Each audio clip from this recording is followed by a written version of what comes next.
Katie Brooks wiped her tired eyes and looked at the clock on the laboratory wall. It was past midnight and she was alone in the research facility. The building sat in the middle of nowhere in Montana, surrounded by miles of empty land and dark forests. She liked working late when everything was quiet. It helped her think. She was a biochemist, a scientist who studied how living cells worked. For the past 3 years, she had been working on a project about cell regeneration. She wanted to understand how the human body could heal itself better. At 28 years old, Katie was good at her job. Her colleagues respected her work, even if they thought she worked too hard. Katie picked up a test tube and held it up to the light. The liquid inside was clear and perfect. She smiled. This batch was going to work. She knew it. She carefully placed the tube in the machine and started the analysis. The computer would need 30 minutes to finish the test. She walked to the window and looked outside. The night sky was beautiful and clear. Stars covered the darkness like tiny diamonds. Then she saw something strange. 3 bright lights appeared in the sky. They were not planes or helicopters. These lights moved in ways that were impossible. They stopped suddenly in midair, then shot across the sky faster than anything she had ever seen. Katie felt her heart beat faster. She pressed her face against the cold glass. The lights came closer. They were heading straight toward the building. A loud humming sound filled the air so deep that she could feel it in her chest. The lights became brighter and brighter until she had to close her eyes. When she opened them again, she was not in her laboratory anymore. She was lying on a metal table in a room filled with blue light. The walls were smooth and strange, made of materials she did not recognize. Strange symbols glowed on surfaces around her. Her head hurt and she felt dizzy. Katie tried to sit up, but she could not move. Something invisible held her down against the table. Panic rushed through her body. She wanted to scream, but her voice would not work. Then she saw them. Creatures moved in the shadows around her. They were tall, maybe 7 feet high, with smooth gray skin and large black eyes that reflected the blue light. One of them stepped closer. It looked at her the way she looked at her test tubes in the lab, cold, scientific. It did not see her as a person. She was just something to study. The creature made sounds that were not words, but somehow she understood them in her mind. They called themselves the Zalthari. They were scientists from far away, looking for the perfect subject for their experiment. The one who seemed to be in charge was named Velcroth. He moved around her table, making notes on a device that floated in the air beside him. Other Zalthari adjusted machines that surrounded her. Katie saw needles, tubes, and instruments she could not identify. Her scientist brain tried to understand what was happening, but her frightened heart just wanted to escape. Velcroth communicated with the others. Katie understood bits and pieces through the strange mental connection. They had tested their serum on many species. 67 different kinds of creatures from different worlds. All of them had died or gone insane. The serum was supposed to unlock hidden potential in any living thing, to make it stronger, faster, and better. But it never worked. Until now, they had chosen Katie because her genetic code showed something special. Her cells resisted damage better than most humans. This made her interesting to them. She was specimen 773. Just a number. Not a person with a name, a life, and people who cared about her. Katie tried to speak, to beg them to stop, but the invisible force still held her silent. Tears ran down her face. One of the Zalthari brought a large needle filled with glowing violet liquid. The serum. She could see it pulsing with its own light as if it were alive. Every part of her screamed to get away, but she could not move even a finger. Velcroth positioned the needle near her arm. He paused for a moment, as if giving her one last look. Then he pushed the needle into her skin. The violet liquid flowed into her veins. At first, nothing happened. Then the pain started. It felt like fire was spreading through her body, burning every cell from the inside. Katie wanted to scream, but she still could not make a sound. Her body began to shake violently on the table. The machines around her made loud beeping sounds. The Zalthari stepped back, watching their instruments. Velcroth looked disappointed. This was going to be another failure. He reached for a device that would end the experiment, end her life before the serum killed her in a painful way. But then something changed. The burning pain began to fade. Katie's shaking stopped. Her heart rate, which had been racing dangerously fast, started to slow down to normal. The machine's beeping changed to a steady, calm rhythm. The Zalthari froze, staring at their instruments with what might have been surprise on their strange faces. A soft golden glow appeared under Katie's skin. It was faint at first, barely visible. Then it grew brighter. Her entire body started to emit a gentle light that pushed back the blue glow of the room. The Zalthari exchanged looks. In all their years of experiments across all the species they had tested, nothing like this had ever happened. Velcroth moved closer, scanning her with several devices. The serum was not killing her. It was changing her. Her cells were accepting the formula and rewriting themselves. Her DNA was transforming into something new, something that had never existed before in the universe. The impossible was happening right before their eyes. Katie could feel the changes happening inside her. The pain was completely gone now. Instead, she felt strong, more alive than she had ever felt before. She could sense everything around her with perfect clarity. She could feel the energy flowing through the ship, could hear the quiet breathing of the Zalthari, could even sense their emotions through some new ability she did not understand yet. The invisible force holding her down suddenly felt weak. She realized that she could break free if she wanted to, but she stayed still, waiting and learning. Something inside her had awakened. She was no longer the frightened woman who had been taken from her laboratory. The serum had changed her in ways that went far beyond the physical. Her mind was different too, sharper and faster. Velcroth turned to his team and made a decision. They would keep her here for observation. They would study her, test her, and learn how the serum had finally succeeded. He did not see the look in Katie's eyes. He did not notice that she was watching them just as carefully as they watched her. He did not understand that he had not created a successful experiment. He had created something far more dangerous. He had given power to someone who never asked for it, but would not let it be used to hurt others. As the Zalthari moved her to a holding cell, Katie made herself a promise. She would survive this. She would escape. And somehow she would find her way home. The golden glow faded from her skin, but the power remained inside her, growing stronger with every passing moment. Her ordeal had just begun, but so had her transformation into something the galaxy had never seen before. The cell they put Katie in was small and white. There were no windows, no furniture, just 4 smooth walls and a hard floor. A force field hummed across the doorway, creating a barrier made of pure energy.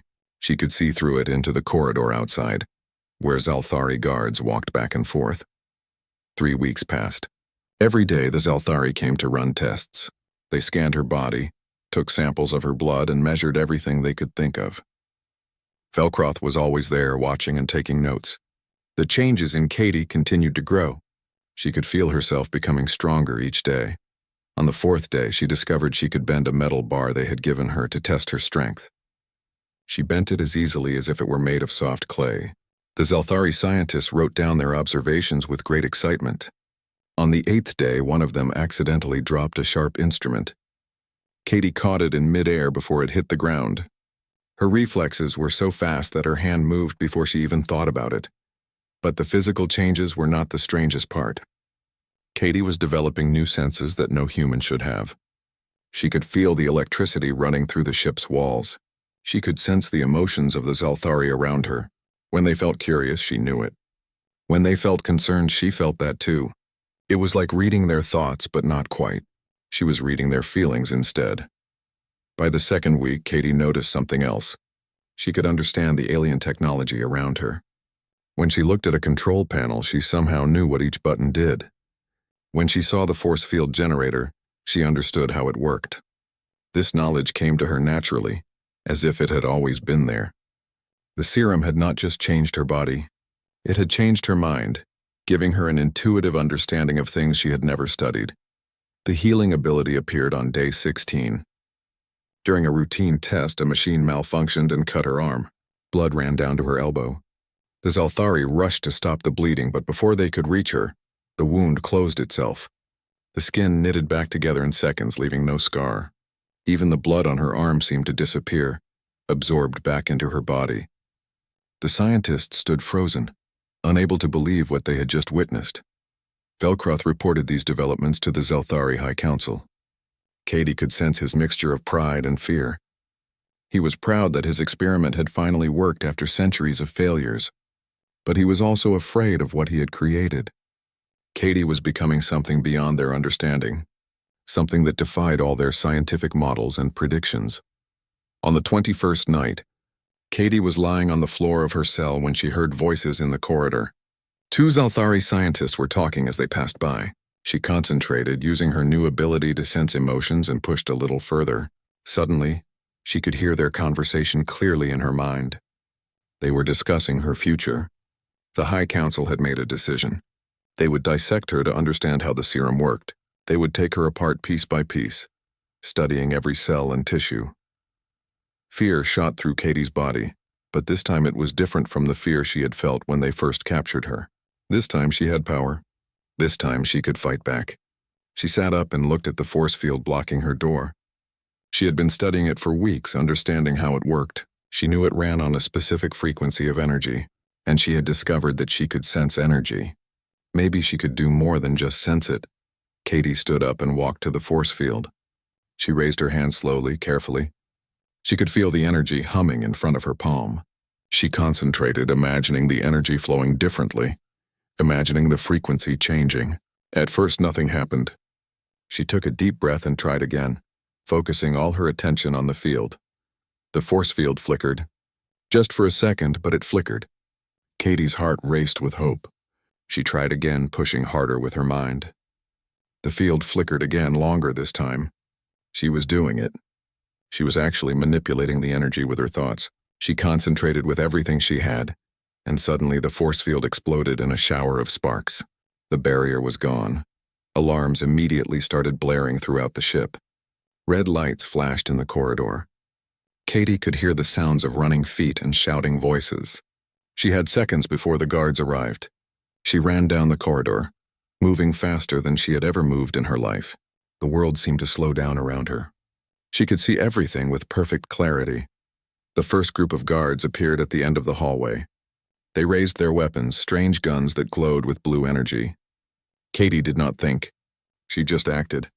Her body moved on instinct, dodging to the side as energy blasts flew past her. She was fast, impossibly fast. The guards could not track her movements. She reached them in 2 seconds and struck out with carefully controlled force, just enough to knock them unconscious without killing them. More guards came. Katie fought them all, moving through the corridors like a golden blur. She did not want to kill anyone, even though they had hurt her. She only wanted to escape. She struck with precision, hitting nerve clusters that would knock them out instantly. Her scientist mind and her new combat instincts worked together perfectly. She found a map display on a wall panel and understood it immediately. The escape pods were 3 levels down. Katie ran, following the path in her mind. She jumped down entire flights of stairs, landed perfectly, and kept running. More guards tried to stop her. None of them could. She was a force of nature now, unstoppable and swift. Finally, she reached the escape pod bay. Dozens of small ships sat in their launch tubes, ready to carry people away from the main vessel in an emergency. Katie ran to the nearest one and jumped inside. Her hands flew over the controls. She did not know how to pilot an alien spacecraft, but her enhanced mind understood the systems instinctively. The door to the bay burst open. Velcroth stood there, alone and unarmed. He raised his hands in a peaceful gesture. Through her emotional sense, Katie could feel his regret. He was genuinely sorry for what they had done to her. He spoke in his own language, but somehow she understood him now. He asked her to stay. He said they could learn so much together. He promised they would not hurt her anymore. Katie looked at him and shook her head.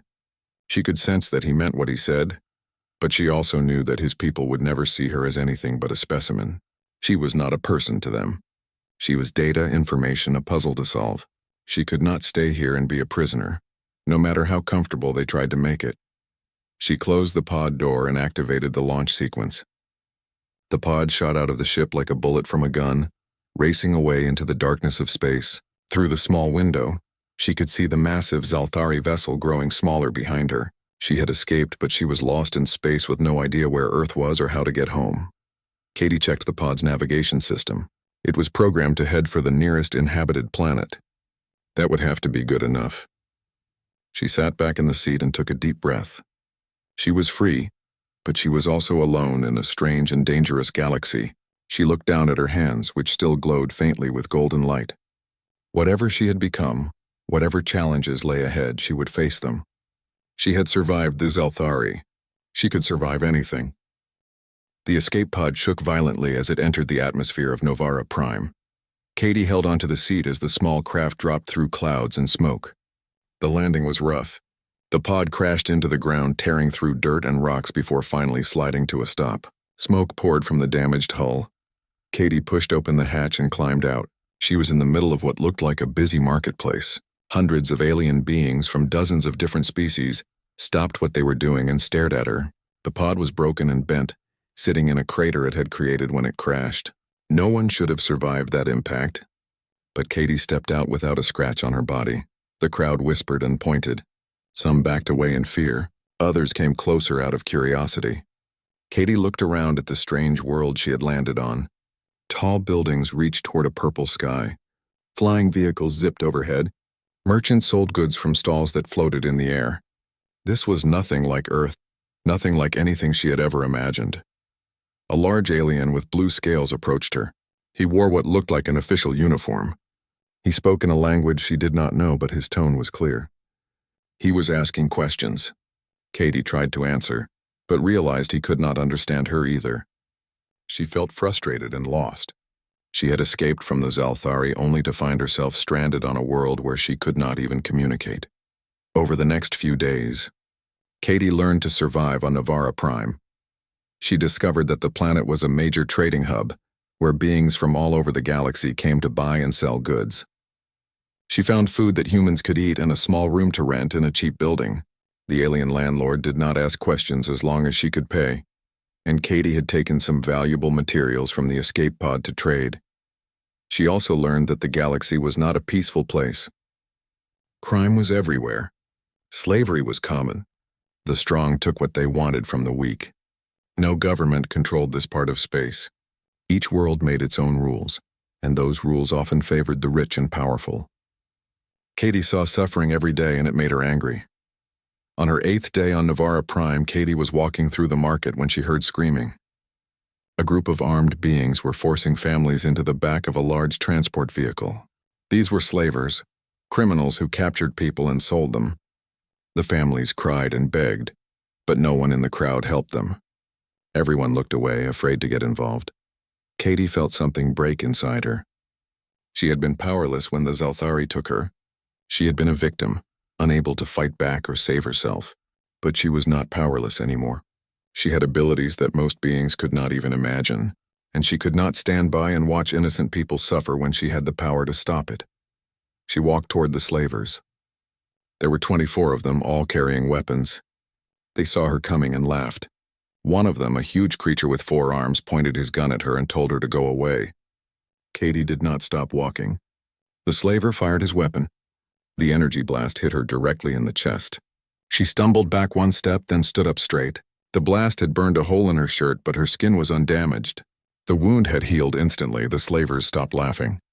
They all raised their weapons and fired at once. Energy blasts filled the air, all aimed at Katie. She moved.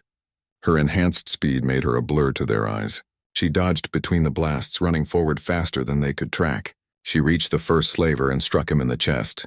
He flew backward and crashed into a wall, knocked unconscious. The fight lasted less than 3 minutes. Katie moved through the group of slavers like wind through grass. She was careful not to kill anyone, but she made sure each one would not get up for a long time. She broke weapons, shattered armor, and left the criminals lying on the ground groaning in pain. When it was over, she freed the captured families. They ran away quickly, too scared to even thank her. The crowd that had been watching exploded with noise. Everyone was talking at once, pointing at Katie, recording her on their devices. Word of what happened spread across the planet within hours. A human, a species most aliens had never even heard of, had single-handedly defeated an entire gang of slavers. The story grew with each telling. More incidents followed. 2 days later, Katie stopped a robbery at a merchant's shop. A week after that, she saved a transport ship from pirates who tried to hijack it. Each time, witnesses spread the story. Videos of her actions appeared on galactic news networks. People started calling her the Golden Warrior because of the faint glow that appeared on her skin when she used her powers. The Zalthari heard these stories too. They sent hunter teams to recapture her. 3 times groups of armed Zalthari tracked her down. 3 times Katie defeated them easily. She was faster than them, stronger than them, and could sense them coming before they got close. Each failed attempt only added to her growing legend. A mining colony on a nearby moon sent a message asking for help. Pirates were demanding payment for protection, and the miners could not afford it.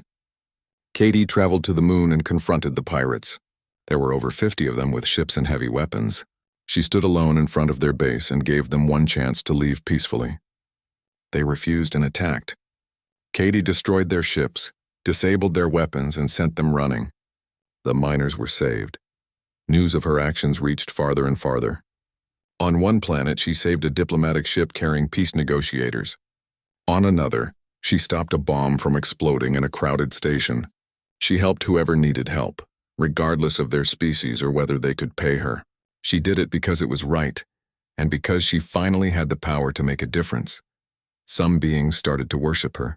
Small shrines appeared on different worlds, places where people would come to pray for protection or help. Katie found this uncomfortable. She did not want to be worshipped. She was not a goddess.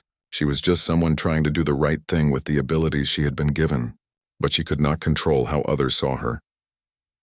One evening, Katie sat on a rooftop on Novara Prime looking up at the stars. She thought about Earth, about her old life, about the laboratory where she used to work. That life seemed so far away now, like a dream from another person's memories. She wondered if she would ever find her way home. Part of her wanted to keep searching for Earth, but another part of her knew that she was needed here. 6 months had passed since her escape from the Zalthari ship. In that time, Katie had helped thousands of people across dozens of worlds. She had become a symbol of hope in a dark corner of the galaxy. The weak and the helpless knew that someone would protect them. The criminals and oppressors knew that someone could stop them. Katie made a decision that night. She would not run away from what she had become.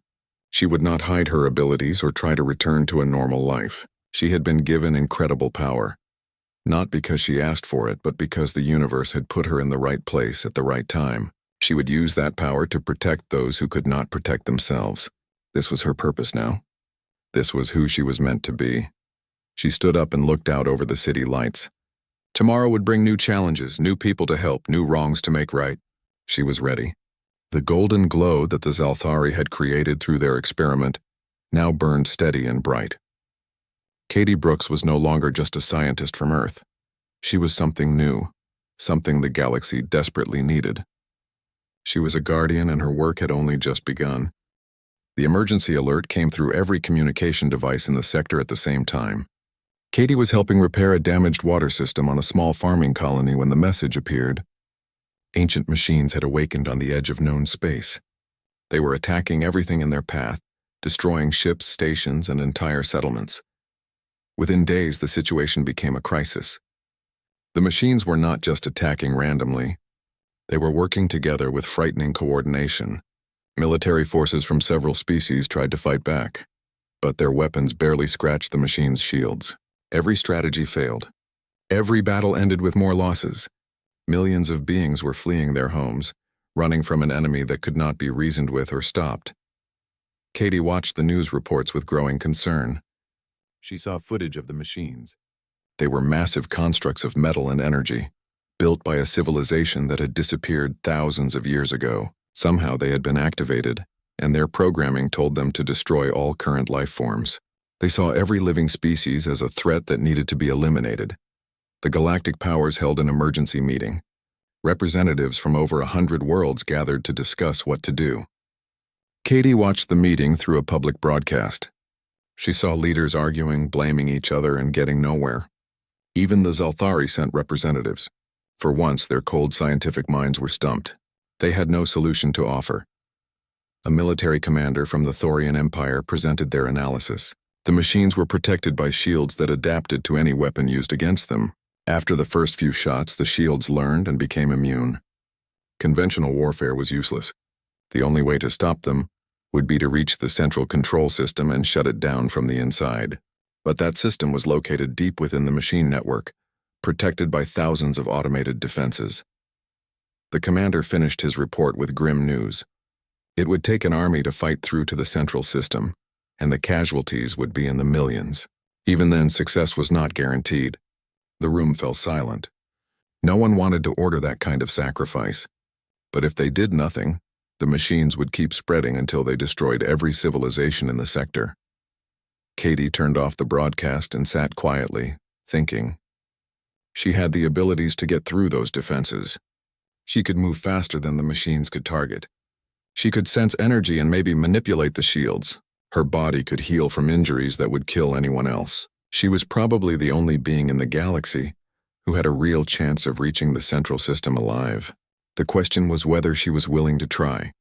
She thought about all the people she had helped over the past months. The families she had saved from slavers. The miners protected from pirates. The innocents rescued from disasters. If the machines continued their rampage, all those people would die. Everything she had fought for would be destroyed. She had the power to stop it, and that meant she had the responsibility to try. Katie sent a message to the military command center. She told them she would attempt the mission alone. She asked them only to provide a distraction, to draw the machine's attention away while she infiltrated the central system. The response came quickly. The commanders agreed, though they clearly thought it was a suicide mission. They offered to give her whatever equipment she needed. She was preparing her ship for departure when an unexpected visitor arrived. Velcroth, the Zalthari scientist who had injected her with the serum, requested permission to speak with her. Katie almost refused, but her curiosity won. She allowed him to board her ship. He entered slowly, his movements showing respect and caution. Velcroth did not waste time with small talk. He told her that the Zalthari had been monitoring her actions since her escape. They had watched her become a hero, watched her help others, watched her grow into her powers with wisdom and restraint. He said that they had been wrong to treat her as a specimen. She was a person, and they should have seen that from the beginning. Katie listened without speaking. She could sense his emotions, and they were genuine. He truly felt regret for what they had done to her. But regret did not erase the trauma, did not give back the life they had stolen from her. Still, she was not interested in revenge. She had more important things to worry about. Velcroth continued. He said the Zalthari wanted to help with her mission. They had been studying the ancient machines and had discovered potential weaknesses. He handed her a data device containing detailed scans and analysis. The information might give her a better chance of success. He also said that the Zalthari fleet would join the combined forces, providing the distraction. Katie took the device and examined it.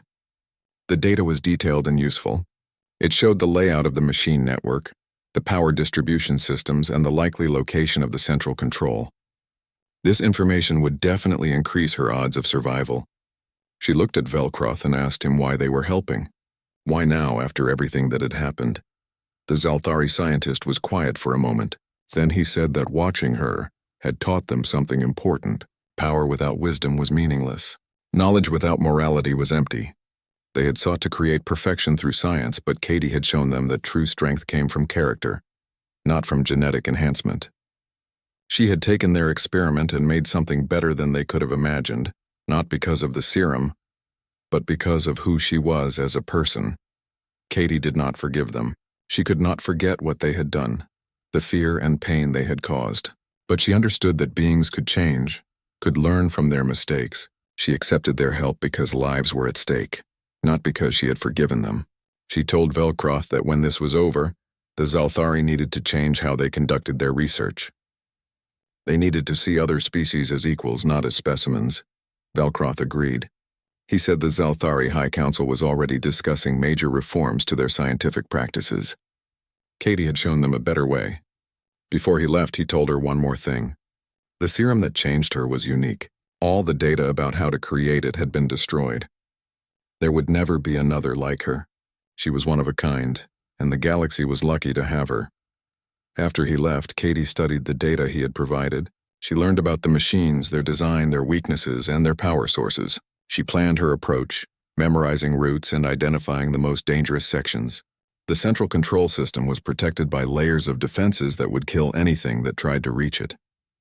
But Katie was not just anything. She was enhanced, evolved, and determined. The combined fleet gathered near the edge of the machine network. Ships from dozens of species waited in formation. It was the largest military force ever assembled in this part of the galaxy. They would attack with everything they had, drawing the machine's attention while Katie went in from another direction. The commanders wished her luck, though their voices showed they did not expect to see her again. Katie sat in her small ship, hands on the controls, and took a deep breath. She thought about Earth, about the quiet laboratory where her old life had ended. She thought about all the people depending on her success. She thought about who she had been and who she had become. Then she pushed the thoughts aside and focused on the mission. There would be time for reflection later if she survived. Right now, she had work to do. The fleet began their attack. Thousands of ships opened fire on the machines, filling space with weapons, fire, and explosions. The machines responded immediately, turning their attention to the fleet. In the chaos of battle, Katie's small ship slipped through the outer defenses unnoticed. She was inside the network, flying toward the heart of the ancient threat. The real battle was about to begin. Katie flew her ship through a maze of ancient machinery. Massive structures surrounded her, each one larger than a city. The machines were everywhere, moving with purpose, repairing damage, building new weapons. She kept her ship small and quiet, using the chaos of the fleet battle as cover. Sensors swept past her position, but her ship's signature was too weak to detect among all the noise. She reached a landing platform deep inside the network. This was as far as her ship could take her. The rest of the journey would be on foot. Katie grabbed her equipment and stepped out onto the platform. The air was thin but breathable.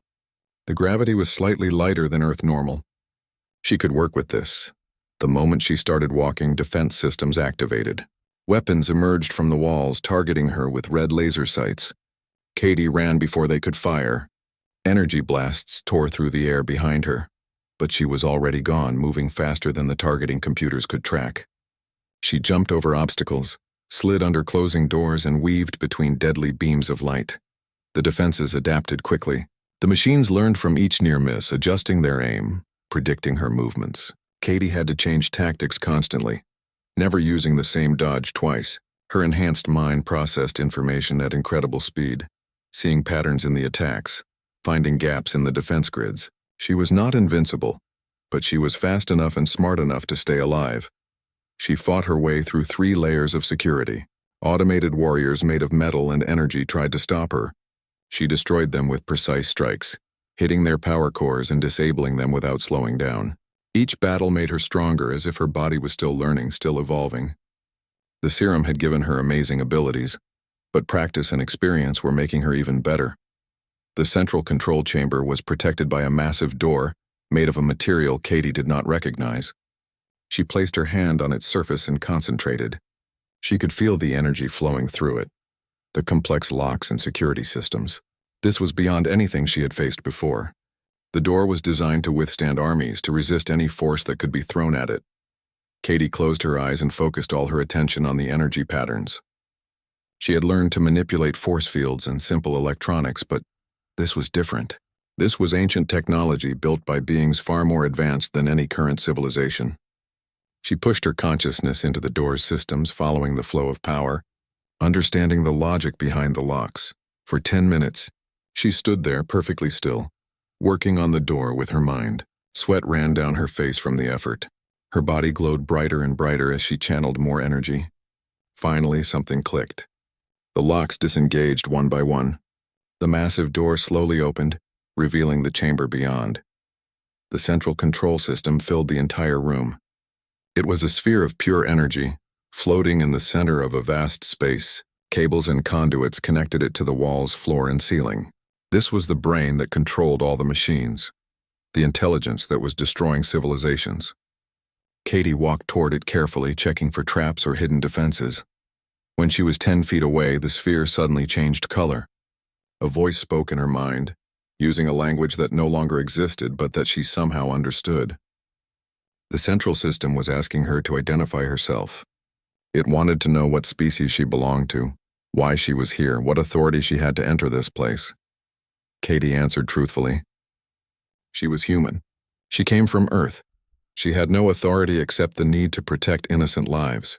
The system processed this information and responded. Its programming was clear. All current biological species were classified as threats. They had to be eliminated to protect the galaxy. The logic was ancient but absolute. Katie tried to reason with it. She explained that the threat the system was built to stop no longer existed. The species that created these machines were gone. The current civilizations were not enemies. They were just trying to survive and grow. The killing had to stop. The system rejected her arguments. Its programming could not be changed by words or logic. It had one purpose, and it would fulfill that purpose until nothing was left. The only way to stop it was to shut it down directly. But the system was protected. Any attempt to access it would trigger security protocols designed to kill the intruder instantly. Katie studied the sphere. She could see the energy flowing through it, the complex patterns of data and power. The Zalthari data had mentioned this final barrier. The system required a biological interface to be accessed, but that interface was a trap. It would flood the user's nervous system with lethal energy, killing them before they could reach the shutdown command. There was no other way. Katie had to make physical contact with the sphere and survive long enough to shut it down. She thought about her regenerative abilities. She could heal from almost any injury. But could she survive being electrocuted by enough energy to power a star? She did not know. But she had come too far to turn back now. Millions of lives depended on her success. Katie reached out and placed both hands on the sphere. Pain exploded through her body. It felt like every nerve was on fire. Energy poured into her, trying to burn her alive from the inside. She screamed, but she did not let go. Her body began to smoke. Her skin turned red, then black, but underneath her cells were working frantically to repair the damage, healing as fast as the energy destroyed. She pushed her consciousness into the system, fighting through the pain. She saw the structure of the ancient programming, the commands that kept the machines running. She found the shutdown sequence buried deep within layers of security. She reached for it, but the system fought back. It increased the energy output, trying to kill her before she could succeed. Katie felt her body breaking down. Even her amazing healing ability was not enough. She was dying. But she was also close, so close to the shutdown command. She gathered every bit of strength she had left and pushed forward one more time. Her hand, more energy than flesh now, touched the command. She activated it with a final surge of willpower. The sphere went dark. The humming of machinery throughout the network stopped. Silence fell across the entire machine system. The ancient defenses powered down. The automated warriors froze in place. The threat that had nearly destroyed the sector was finally ended. Katie collapsed to the floor, her body badly damaged. She could not move. She could barely breathe. For the first time since receiving the serum, she felt truly mortal. Her healing ability was working, but slowly, so slowly. The damage was severe. She lay there in the darkness, drifting in and out of consciousness, wondering if she would survive after all. She heard footsteps running toward her. Voices shouted in several languages. Hands lifted her gently. Through blurred vision, she saw Velcroth's face looking down at her with genuine concern. The Zalthari had followed her in after the system shut down. They carried medical equipment, supplies to stabilize her condition. Velcroth worked quickly, connecting devices to her body, monitoring her vital signs. Other Zalthari scientists helped, using all their advanced knowledge to keep her alive. They gave her emergency treatments, boosted her healing with alien medicine, and carefully monitored every change in her condition. Hours passed. Katie remained unconscious, her body fighting to repair the massive damage. Finally, after 3 days of constant care, Katie opened her eyes. She was on a medical ship, surrounded by equipment and concerned faces. Velcroth was there, watching over her recovery personally. He told her that she had succeeded. The machines were inactive. The sector was safe. Billions of beings owed her their lives. She had done the impossible. Katie tried to sit up, but her body was still weak. Velcroth gently pushed her back down. He said she needed to rest to let her body finish healing. She had been through more trauma than any being should be able to survive. The fact that she was alive at all was a miracle. Katie closed her eyes and let herself relax. She had completed her mission. Now she could rest. 3 weeks after the battle, Katie stood in the Great Hall of Concordia, a neutral world where representatives from across the galaxy had gathered. The hall was enormous, big enough to hold thousands of beings from hundreds of different species. Every seat was filled. Beings who had never agreed on anything were here together, united by what Katie had done. She wore simple clothes, nothing fancy or ceremonial. She had never cared about appearances or titles, but the crowd looked at her with reverence anyway. News of her sacrifice had spread across every world. Everyone knew the story of the human who had given everything to save billions of lives. Videos of her glowing body standing against the ancient machines had been viewed trillions of times. The ceremony began. Representatives from major civilizations came forward one by one to speak. Each praised her courage, thanked her for her sacrifice, and offered their government's support for whatever she needed. Katie listened politely, but she felt uncomfortable with all the attention. She had not done it for glory or rewards. She had done it because it was the right thing to do. Then something unexpected happened. The Zalthari delegation stood up. Velcroth led them to the center of the hall, walking slowly and deliberately. When they reached Katie, they did something that shocked the entire assembly. They knelt. Every single Zalthari representative knelt before her. The hall fell completely silent. Velcroth spoke, his voice carrying through the hall. He said the Zalthari had spent centuries searching for perfection through science. They had believed that advancement came through genetic manipulation, through forcing evolution, through cold logic and careful experiments. They had tested thousands of subjects, treating them as specimens rather than people. They had been wrong. He continued, saying that Katie had shown them something they could never have discovered in a laboratory. True strength came not from enhanced abilities, but from character. True power came not from genetic advantages, but from the choices a person made. The Zalthari had accidentally created something wonderful, but not because of their serum. They had simply given abilities to someone who already possessed the most important quality, an unbreakable spirit and a compassionate heart. Velcroth said the Zalthari would never forget what they had learned. They were changing their entire approach to science. No more experiments on unwilling subjects, no more treating other species as inferior. They would dedicate themselves to helping others, to using their knowledge for good, to honoring the lesson Katie had taught them. They asked for her forgiveness, knowing they did not deserve it. Other species joined the Zalthari. One by one, representatives from dozens of civilizations came forward and knelt. They were not worshiping Katie as a goddess. They were showing respect for what she represented. She was proof that goodness could triumph over cruelty, that compassion could overcome hate, that one person could make a difference even against impossible odds. Katie felt tears running down her face. She had been so angry for so long, angry at the Zalthari for taking her, angry at herself for being powerless, angry at the universe for being so cruel. But standing here, seeing all these different beings united in hope, she felt that anger finally fade away. She could not change the past, but she could shape the future. She stepped forward and asked everyone to stand. She said she was not special, not really. She had been given abilities, yes, but abilities meant nothing without purpose. What mattered was what you did with your power, how you treated others, whether you chose to help or to harm. Every being in this hall had that same choice. Every species could choose to be better, to work together, to protect the weak instead of exploiting them. Katie announced the formation of the Guardian Council. It would be an organization dedicated to protecting innocent beings across the galaxy, mediating conflicts and responding to emergencies. She would lead it not as a ruler but as a servant. The council would accept volunteers from any species. They would work together, combining their different strengths and perspectives. The response was immediate. The Zalthari pledged their advanced technology and scientific expertise. The Thorian Empire offered ships and military training. The trading worlds promised funding and supplies. Smaller civilizations volunteered personnel and resources. Within hours, the Guardian Council had more support than Katie had dared to hope for. Years passed. The Guardian Council became a major force for good in the galaxy. They stopped wars before they started. They rescued refugees from disasters. They hunted down slavers and criminals. They helped rebuild worlds destroyed by conflict. And at the center of it all was Katie, still wearing simple clothes, still treating everyone with respect, still refusing to see herself as anything special. Statues appeared on many worlds.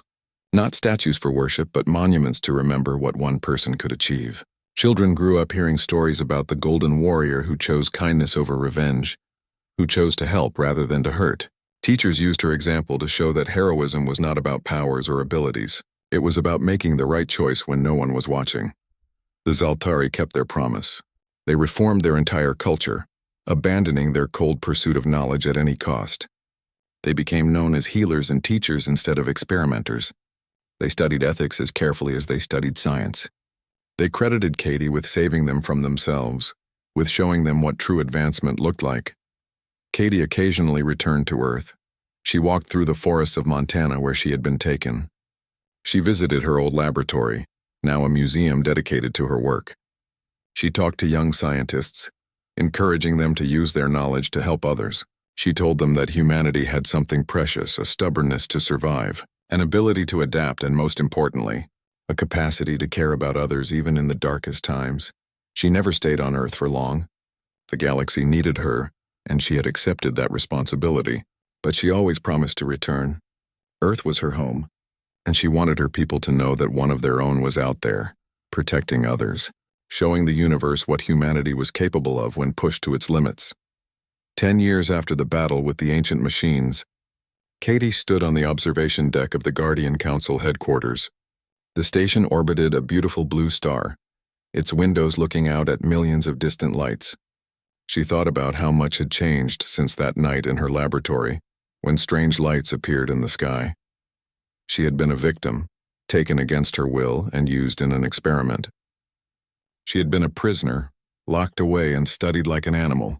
She had been a warrior, fighting to protect those who could not protect themselves, and now she was a guardian, dedicated to making the galaxy a safer and kinder place. Each role had taught her something important. The golden glow that had once terrified the Zalthari now shone softly around her, a constant reminder of what she had become. But Katie knew the glow was not what made her special. Her real strength came from the choices she made every single day, to help instead of harm, to protect instead of destroy, to forgive instead of seeking revenge. She heard footsteps behind her. A young recruit had come to ask her advice about a difficult situation. Katie turned away from the window and smiled. This was her life now, endless challenges, constant decisions, and the weight of responsibility. But she would not trade it for anything. She had found her purpose in the most unlikely way. The Zalthari had made her their test subject for a super serum. They had wanted to create the perfect being through science. In a way, they had succeeded, but not how they expected. They had not created perfection. They had given power to someone who already knew how to use it wisely, and that made all the difference. Now they worshipped her not because she demanded it, but because she had shown them what true greatness looked like. She had proven that humanity, with all its flaws and strengths, deserved its place among the stars. She had demonstrated that being human was not a weakness but a source of incredible strength. Katie Brooks, the biochemist from Montana, had become a legend. But she remained humble, kind, and dedicated to helping others. That was her real power. That was why the galaxy looked to her for guidance. Not because she could bend metal or heal instantly or manipulate energy, but because she chose to use those abilities to make things better. She finished talking with the young recruit and watched them leave, looking more confident than before. Katie turned back to the window and looked out at the stars. Somewhere out there, someone needed help. Someone was in danger. Someone was hoping for a guardian to appear, and she would be there. She always would be. That was her promise to the galaxy, and she would never break it.